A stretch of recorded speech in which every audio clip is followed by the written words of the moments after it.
Dear Greg, a friend of mine owns a store, and he asked me to help him one weekend for a special sale they were having. He really needed some extra help, and he was having trouble getting more hours from his regular employees. So I agreed, but when I showed up at the store, I discovered that my friend is a real control freak as an employer. He was on my case about some little thing every couple of minutes. Finally, it was more than I could stand. If I'd stayed any longer, I would have hit him. So I told him I was going home. Then he went ballistic and beat me up with, "But you promised me." He went on and on. I went home, but now I feel very guilty about it. I don't know what to do. You did make a promise to your friend, and because you did, he had a right to expect you to help him at the store for the entire shift you were scheduled. And you broke that promise. Those are the facts, but there's a lot more to this than those facts.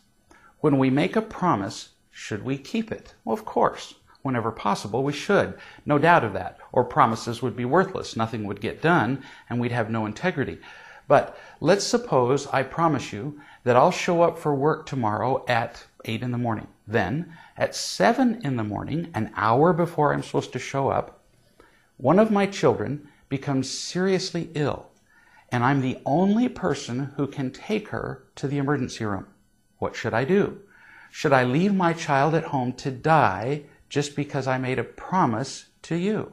Well, ridiculous. And I believe we'd all agree that my taking my daughter to the hospital would be the wise move. Why? I made a promise. How can I justify breaking it? Easy. A promise is a decision based on the best information we have at the time. And if I gather additional information that changes the wisdom of that decision, maybe I should change that decision. When conflicts come up in keeping a promise, I have to ask myself, will keeping this promise cause more harm than breaking it? Now, be careful here.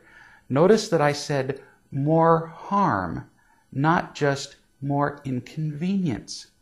If I make a promise and simply find it inconvenient to keep it because I'd rather watch the rest of my favorite television show, that is not reason enough to break that promise. But in the case of my daughter's illness, keeping a promise to you could result in her losing her life, whereas the cost to you would be perhaps a few moments of inconvenience, maybe the loss of a few dollars. No comparison. So I break the promise to you. This makes the breaking of a promise sound casual. No, it is not. It's about the comparison of pre-existing, often unspoken promises. And we'll talk more about that in the next session.